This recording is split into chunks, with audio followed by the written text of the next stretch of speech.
Good morning everyone. I hope you all are fine.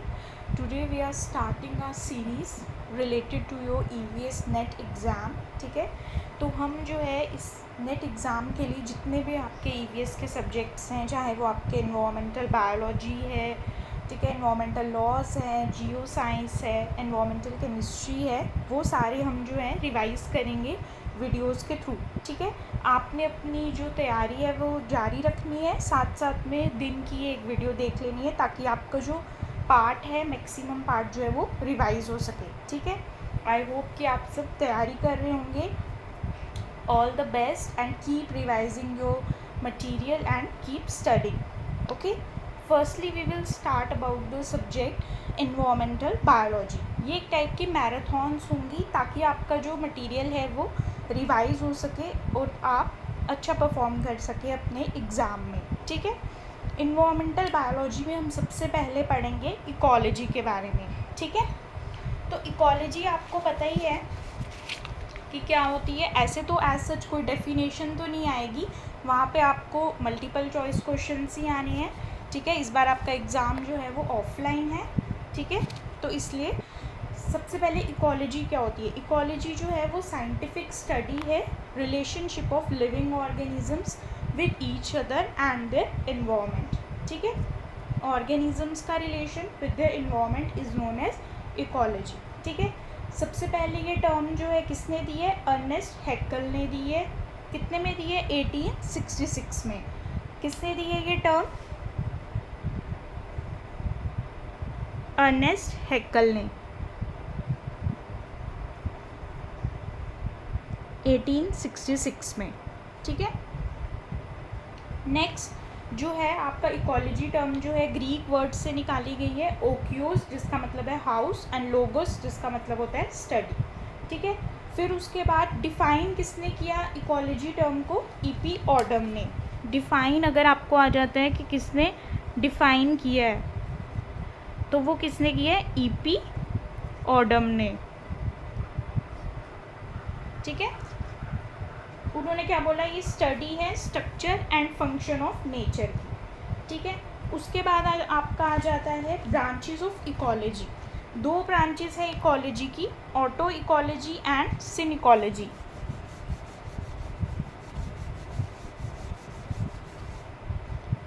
कौन सी दो टर्म्स हैं, autecology and sin ecology.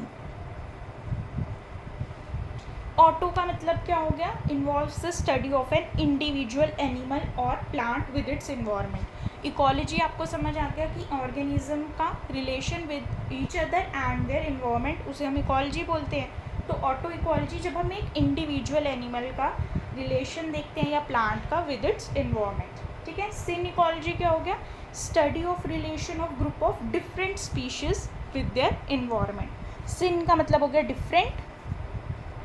Different species and auto means individual.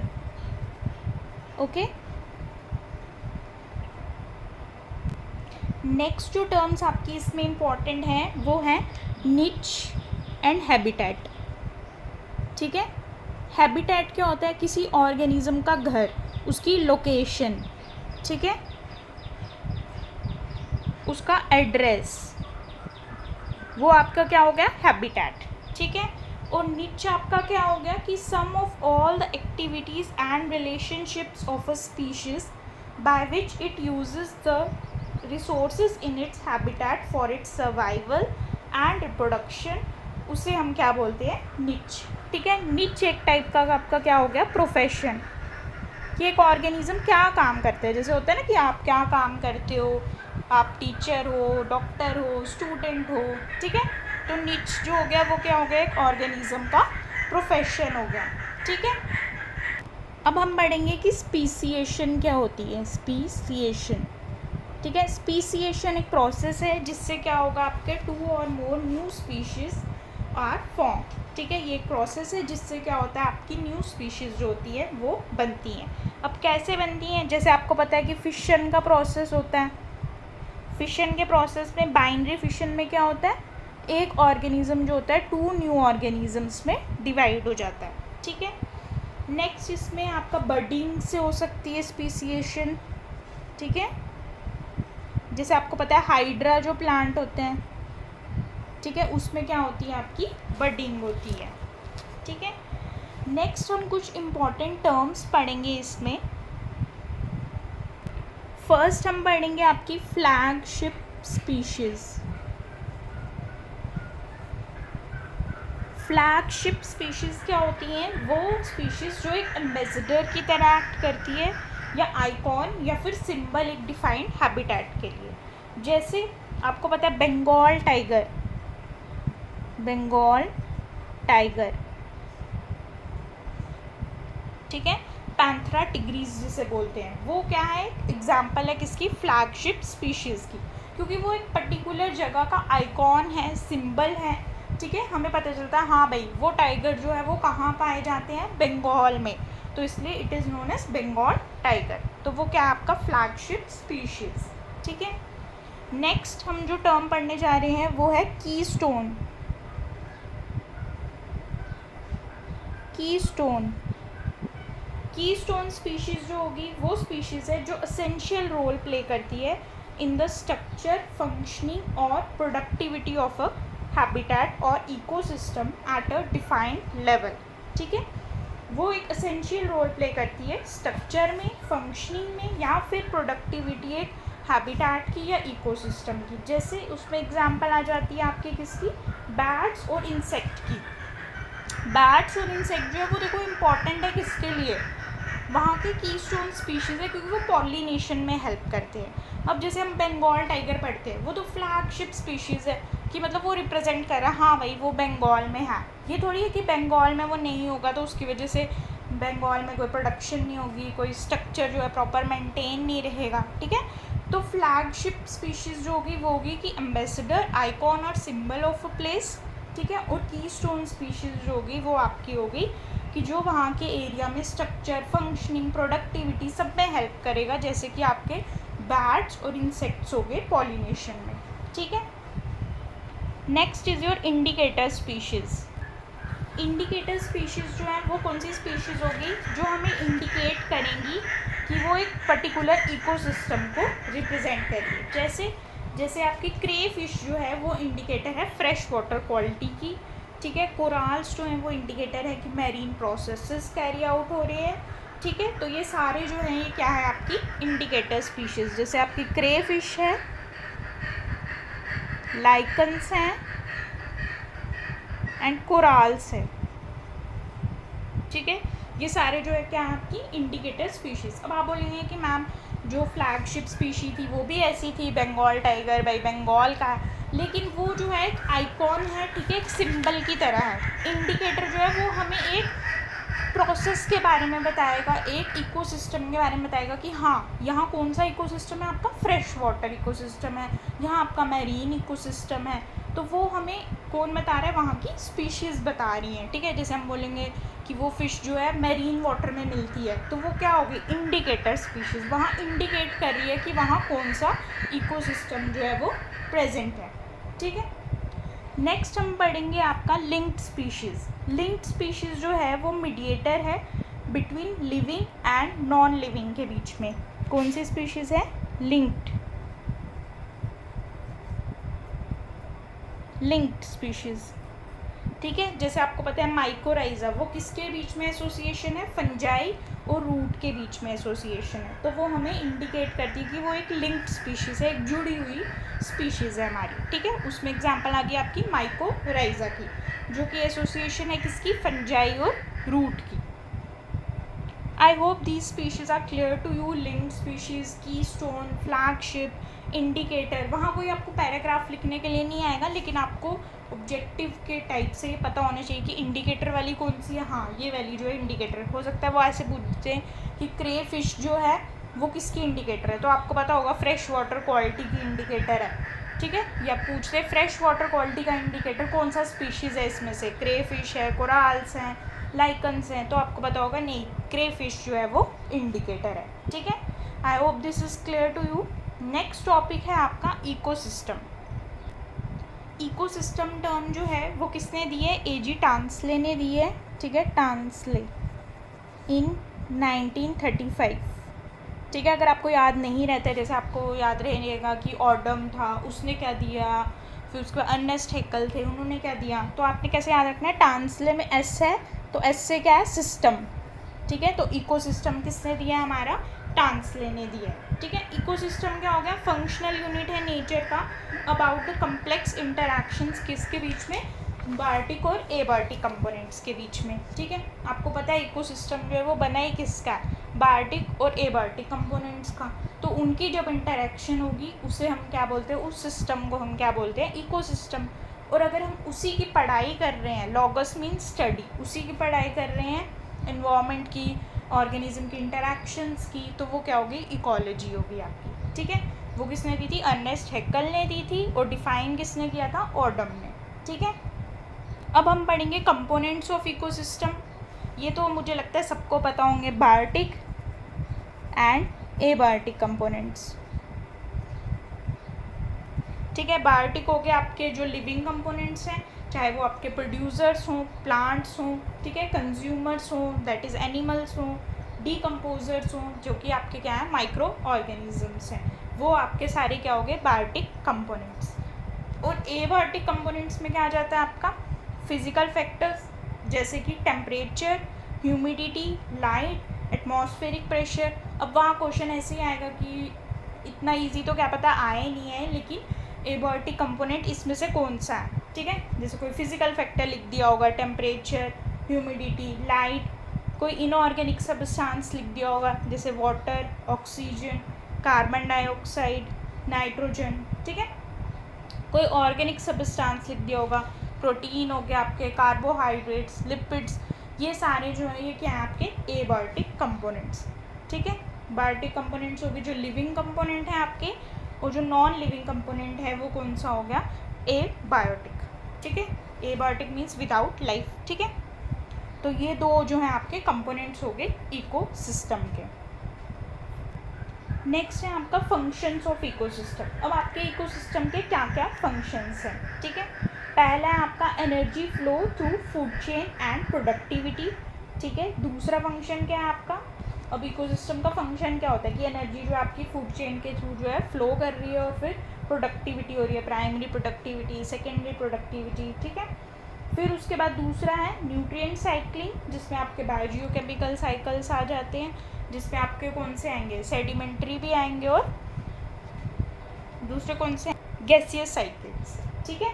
तो gaseous cycles में आपके nitrogen, oxygen, carbon dioxide, जिनका sources जो है वो कौन से हैं, गैसियस कंपोनेंट है, तो वो क्या है, गैसियस साइकिल्स हैं आपके। और सेडिमेंट्री वो हैं जिनके सोर्सेज जो है आपके सेडिमेंट्स से हैं, ठीक है। नेक्स्ट इसमें फंक्शन है इकोसिस्टम का इकोलॉजिकल सक्सेशन, ठीक है। And fourth is your homeostasis और फीडबैक कंट्रोल मैकेनिज्म्स, ठीक है। अब टाइप्स ऑफ इकोसिस्टम, इकोसिस्टम के कौन कौन से टाइप हैं, ये तो हमने कंपोनेंट्स पढ़ लिए, बायोटिक है, एबायोटिक है, ठीक है। टाइप्स में आपका आ जाता है नेचुरल, जो कि टोटली डिपेंडेंट है किस पे, सोलर रेडिएशन पे, जैसे आपके फॉरेस्ट हो गए, ग्रासलैंड्स हो गए, ओशंस हो गए, लेक्स, रिवर्स, डेजर्ट्स, ठीक है।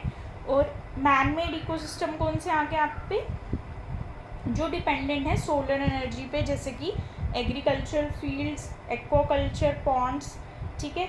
और इसमें आपके डिपेंडेंट ऑन फॉसिल फ्यूल्स वाले भी हैं, जैसे कि आपके अर्बन एंड इंडस्ट्रियल इकोसिस्टम्स, ठीक है। मैन मेड हो गए इकोसिस्टम, जो हमने मैन ने खुद बनाए हैं, ठीक है। और नेचुरल हो गए जो नेचुरली प्रेजेंट है, जैसे आपके फॉरेस्ट हो गए, लेक्स हो गई, ठीक है, रिवर्स हो गई, तो वो आपके क्या हो गए, नेचुरल इकोसिस्टम हो गए, ठीक है। यहाँ तक आई थिंक आपको क्लियर होगा, ठीक है। इकोसिस्टम जो है वो क्या होता है, उसके कंपोनेंट्स कौन कौन से हैं, बायोटिक, एबायोटिक हैं, ठीक है। उसकी टाइप्स कौन सी है, नेचुरल, मैन मेड है, ठीक है। और उसके फंक्शंस क्या क्या हैं, इकोलॉजिकल सक्सेशन है, बायोजियोकेमिकल साइकिल्स है, energy flow through food chain और होमोस्टेसिस है, ठीक है। Next we will study about, ठीक है, इकोसिस्टम के अब हमने फंक्शंस के बारे में पढ़ना है। तो पहला हमारा एनर्जी फ्लो थ्रू इकोसिस्टम, ठीक है, तो वो आपको पता ही है food chain and food web के थ्रू होता है, ठीक है। इसके कुछ एनर्जी मॉडल्स भी हैं, ठीक है, एक है सिंगल चैनल मॉडल है और वाई शेप्ड मॉडल है, ठीक है। पहले हम पढ़ेंगे फूड चेन और फूड वेब के बारे में। जैसे कि आप देख सकते हो मैंने शॉर्ट में लिखा है कि इसमें फूड चेन में क्या होता है, ट्रांसफॉर्मेशन होती है फूड एनर्जी की in the ecosystem from one group of organisms to other group through a series of steps और लेवल्स, उसे हम क्या बोलते हैं, फूड चेन बोलते हैं। इसमें एग्जांपल्स जो है आपको पता है कि एक्वेटिक इकोसिस्टम्स की भी आ सकती हैं और आपकी टेरेस्ट्रियल इकोसिस्टम की भी आ सकती है। जैसे हम देख सकते हैं ग्रासेस, उन्हें ग्रास हॉपर खा रहे हैं, ग्रास हॉपर को फर्दर फ्रॉग्स और फ्रॉग्स को स्नेक्स एंड फाइनली और top carnivore that is the hawk, ठीक है। तो वैसे ही फाइटोप्लैंक्टन ये एक्वेटिक का आ गया आपका, is eaten by zooplankton which is further eaten by small fishes, और स्मॉल फिशेस को फर्दर कौन खा लेगा, लार्ज फिशेस, ठीक है। तो ये कुछ एग्जाम्पल्स हैं आपकी फूड चेन की, ठीक है। इसमें फूड चेन में इतना कुछ समझाने वाला नहीं है, आपको सीधे पता है कि ट्रांसफ़र हो रही है एनर्जी की कहाँ से, from one group of organism to the other group through a series of steps के थ्रू, ठीक है। अब सीधे तो ऐसे नहीं है कि ग्रासेस को सीधे हॉक खा रहा है, ठीक है, बीच में कुछ स्टेप्स हैं, ग्रास हॉपर भी आएगा, फ्रॉग्स भी आएंगे, स्नेक्स भी आएंगे, ठीक है। अब इसकी करेक्टरिस्टिक्स जो होती हैं वो क्या होती हैं, वो आप शॉर्ट में समझ लीजिए। फूड चेन की क्या करेक्टरिस्टिक्स है, रिपीटेड ईटिंग होता है इसमें, ठीक है, रिपीटेडली मतलब जो है खाने वाला स्टेप जो है वो हो रहा है, कोई कार्निवोर जो है दूसरे कार्निवोर को खा रहा है, ठीक है। नेक्स्ट इसमें क्या है, यूनिडायरेक्शनल फ्लो ऑफ एनर्जी, एक ही डायरेक्शन में जो है एनर्जी का फ्लो हो रहा है, ऐसे तो नहीं है कि हॉक से वापस भी एनर्जी जो है ग्रासेस में जा रही है, ठीक है। तो यूनिडायरेक्शनल फ्लो ऑफ एनर्जी होती है इसमें, ठीक है। फिर उसके बाद 4 to 5 ट्रॉफिक लेवल्स होते हैं इसमें, ठीक है। Shorter food chains will provide greater energy, और फूड चेन जो होती है हमेशा स्ट्रेट होती है।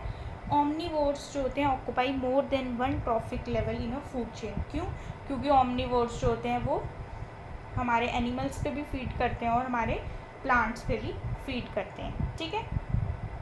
फिर उसके बाद 80 to 90% of potential energy is lost as heat at each transfer, आपको पता है 10% लॉ भी है, ठीक है।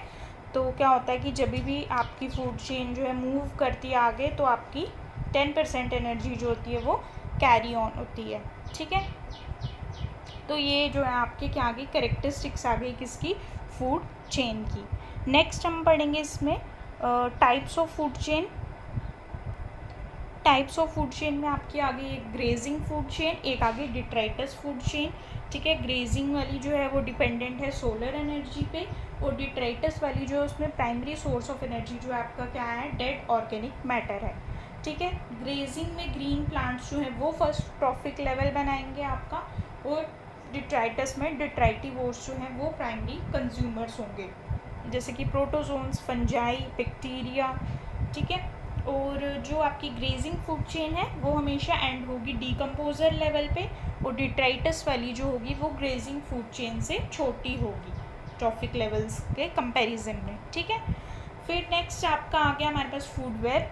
फूड वेब आपको पता है कि जब नेटवर्क ऑफ फूड चेन्स जो हैं वो इंटरकनेक्टेड हो जाती हैं वेरियस ट्रॉफिक लेवल्स पे, उसे हम फूड वेब बोलते हैं, ठीक है। अब देखिए आपको पता है कि अगर हम ग्रास ले रहे हैं तो ज़रूरी नहीं है सिर्फ ग्रास हॉपर ही उस पर फीड करेगा, हो सकता है कोई रैबिट भी फीड करे, कोई रैट भी फीड करे, कोई काऊ भी फीड करे, हॉर्स करे।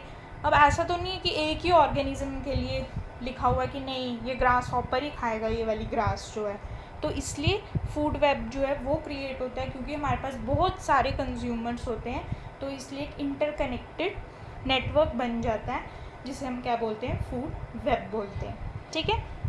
उसमें आपकी जैसे ये हमने फूड वेब बनाया हुआ है, ठीक है,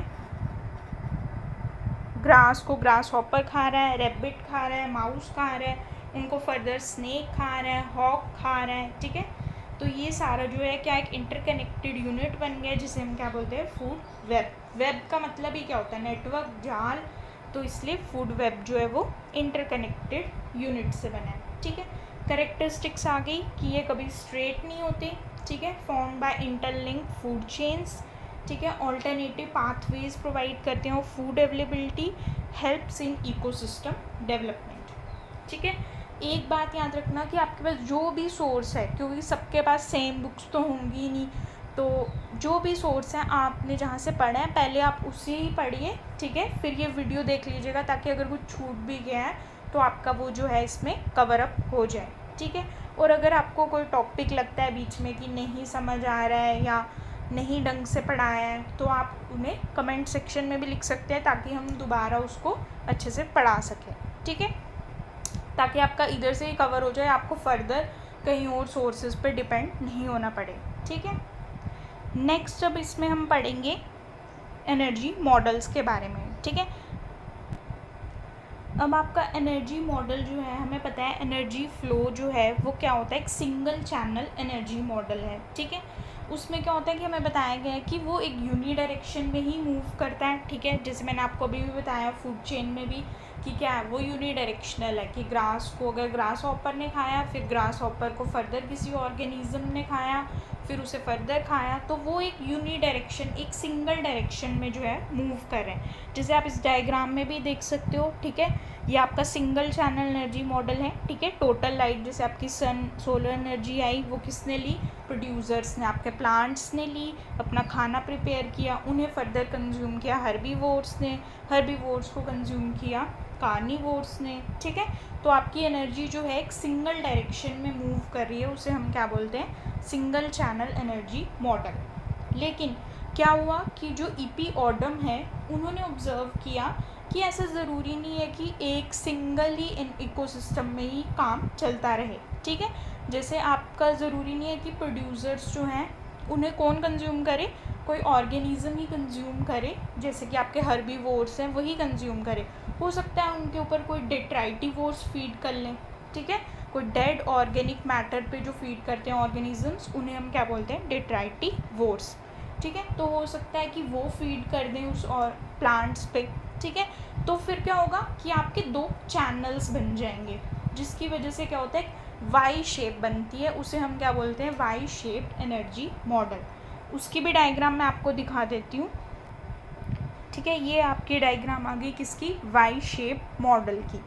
ठीक है, इसमें आप देख सकते हो सनलाइट आई तो प्लांट्स ने कंज्यूम की। ठीक है, प्लांट्स जो है फर्दर किसने कंज्यूम किए, एक तो हर्बीवोर्स ने लिए और दूसरे डिट्राइटस कंज्यूमर्स ने ले लिए।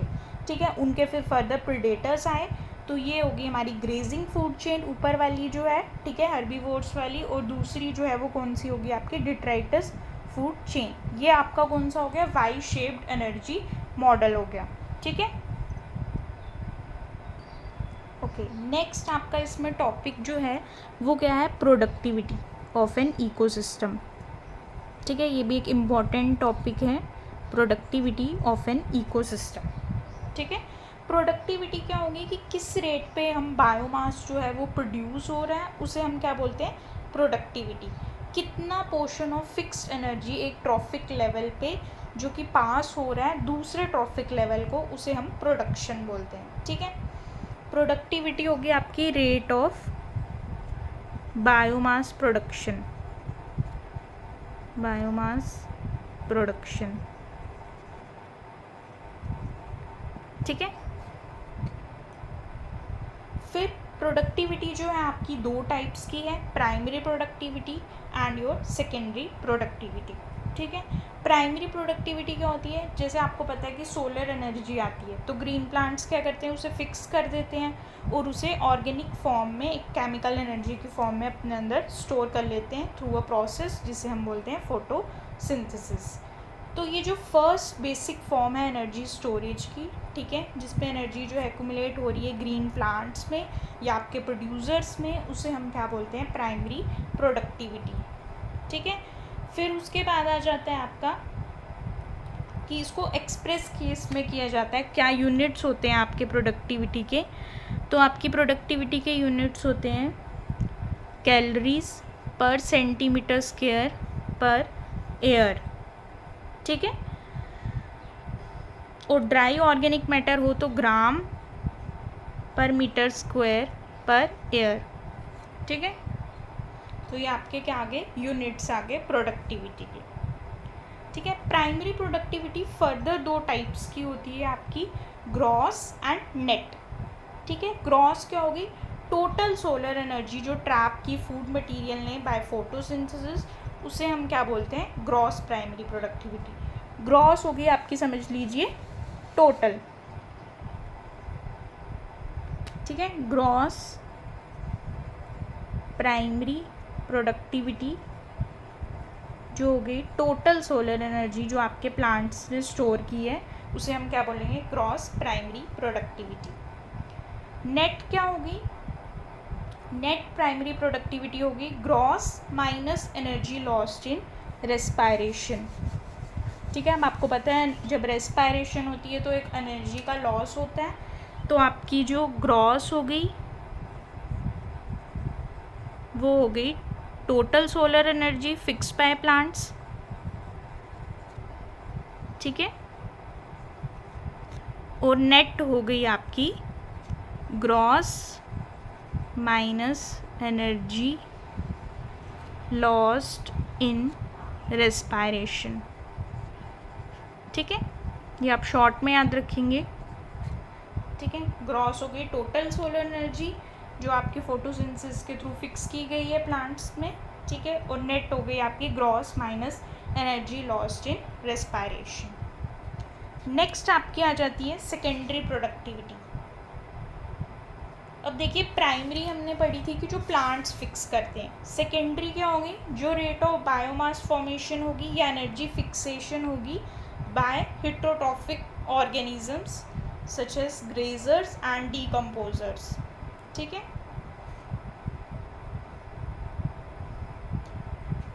सेकेंडरी प्रोडक्टिविटी जो हमारे हेटेरोट्रॉफ्स जो हैं वो फिक्स करेंगे, उसे हम बोलते हैं सेकेंडरी प्रोडक्टिविटी। अच्छा, दो इसमें टर्म्स और हैं आपकी, स्टैंडिंग क्रॉप, स्टैंडिंग क्रॉप और स्टैंडिंग स्टेट, ठीक है। कई बार ये क्वेश्चन आता है आपका।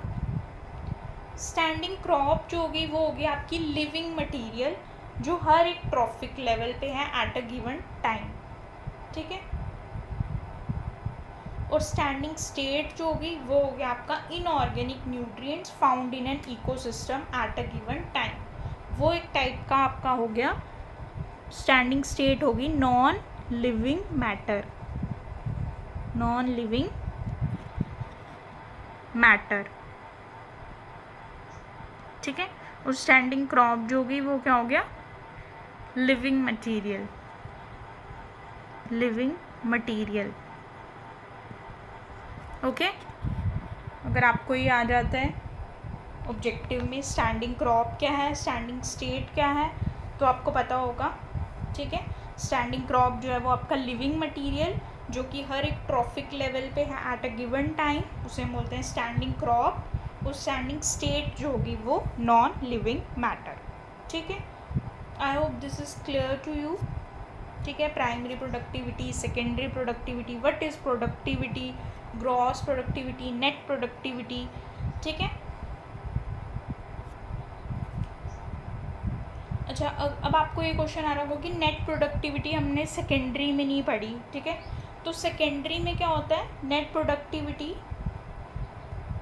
इज इक्वल टू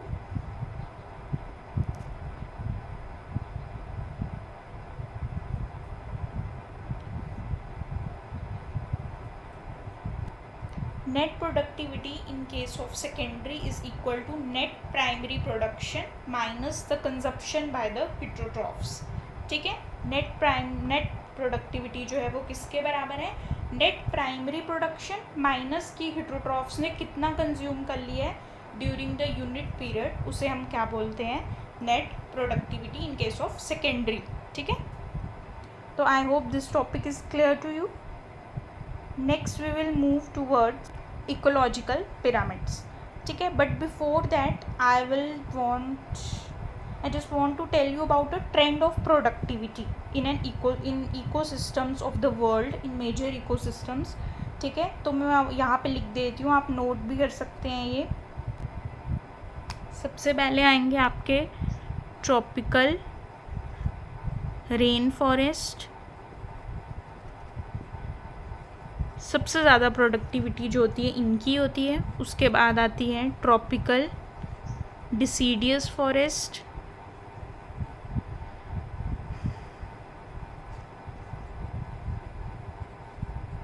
ठीक है। फिर आते हैं टेम्परेट डिसीडियस,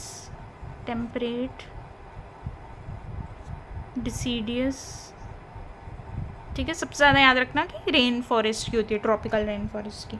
फिर टेम्परेट कॉनिफेरस,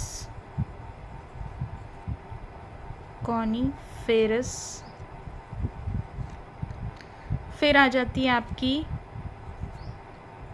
सावन्ना, फिर आती है टेम्परेट ग्रासलैंड, और सबसे कम आ जाती है आपकी किसकी, डेजर्ट श्रब की, सबसे कम आपकी डेजर्ट की और सबसे ज़्यादा आपकी ट्रॉपिकल रेन फॉरेस्ट की, ठीक है। अब हम पढ़ेंगे इकोलॉजिकल पिरामिड्स के बारे में। सबसे पहले इकोलॉजिकल पिरामिड्स क्या होते हैं, ये ग्राफिकल रिप्रेजेंटेशन है ट्रॉफिक लेवल्स की इन एन इकोसिस्टम।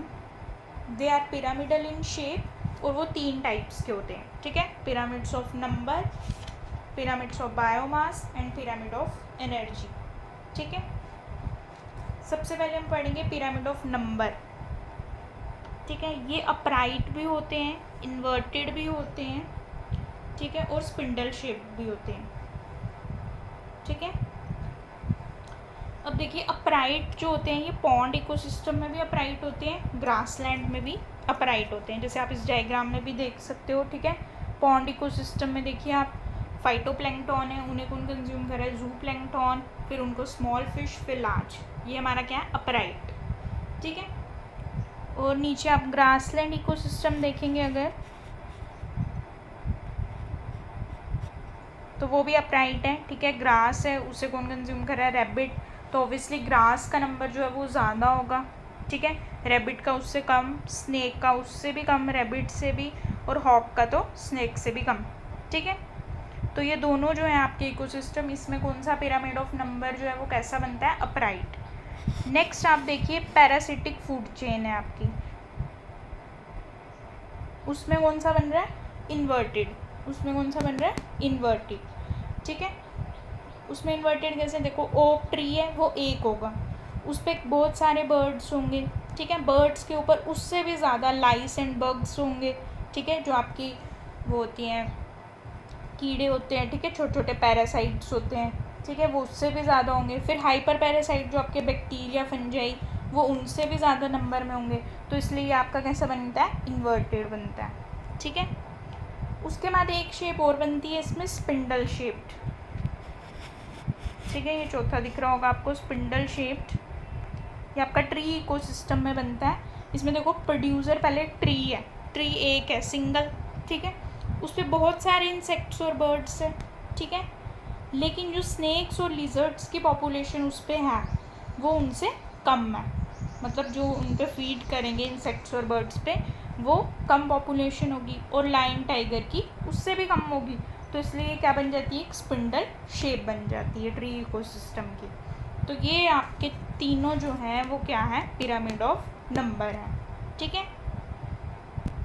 नेक्स्ट इसमें हम पढ़ेंगे पिरामिड ऑफ बायोमास, ठीक है। ये टोटल स्टैंडिंग क्रॉप को रिप्रेजेंट करेगा, ठीक है, एट ईच ट्रॉफिक लेवल। तो ये जो होता है ये क्या होता है, अपराइट होता है या फिर इन्वर्टेड होता है। अपराइट होता है ये ग्रासलैंड इकोसिस्टम में, ठीक है, तो उसमें क्या होता है, आप धीरे धीरे इसमें देख सकते हो डायग्राम में कि आपकी जो बायोमास है वो धीरे धीरे बढ़ता जा रहा है, ठीक है। और जो आपका पॉन्ड इकोसिस्टम है, इन्वर्टेड है, उसमें धीरे धीरे ये घटता जा रहा है बायोमास, ठीक है। ये देख सकते हो आप, 12 ग्राम है पर मीटर स्क्वायर, फिर 8 ग्राम है, फिर 4 ग्राम है। तो पॉन्ड इकोसिस्टम में ये इन्वर्टेड होता है और ग्रासलैंड इकोसिस्टम में ये अपराइट होता है, ठीक है। नेक्स्ट इसमें है आपका पिरामिड ऑफ एनर्जी, ठीक है। पिरामिड ऑफ एनर्जी की एक कैरेक्टरिस्टिक है कि वो हमेशा अपराइट होता है, ठीक है। हमेशा इसमें क्या होगा, नीचे एनर्जी सबसे ज़्यादा होगी, फिर उससे कम, फिर उससे कम, फिर उससे और अपेक्स पे सबसे ज़्यादा कम होगी, क्योंकि एनर्जी जो होती है वो लॉस हो जाती है एज हीट की तरह, और डिकम्पोजिशन में भी लॉस हो जाती है। ठीक है, तो ये आपका पिरामिड ऑफ क्या है, एनर्जी है, जो हमेशा अपराइट होगा। ठीक है, बाकियों में हमने टाइप्स पढ़ी कि अपराइट भी होगा, इन्वर्टेड भी होगा, नंबर में तो स्पिंडल भी था। ठीक है, तो इसमें जो है वो आपका क्या है, अपराइट ही है। I hope this is clear to you. यहाँ तक आपको सब क्लियर होगा। ठीक है, हमने क्या क्या पढ़ लिया इसमें, इकोलॉजी के बारे में, इकोसिस्टम के बारे में, उसके कंपोनेंट्स, ठीक है, food chain, food web, productivity, ठीक है, पिरामिड्स। अब हमने इसमें पढ़ना है next biogeochemical cycles and ecological succession. ठीक है, वो मैं नेक्स्ट वीडियो में टेकअप करूँगी। आई होप कि आपको ये वीडियो जो है हेल्प करे। ठीक है, और आपका पेपर जो है वो क्लियर हो जाए। All the best, keep preparing and wait for the next video.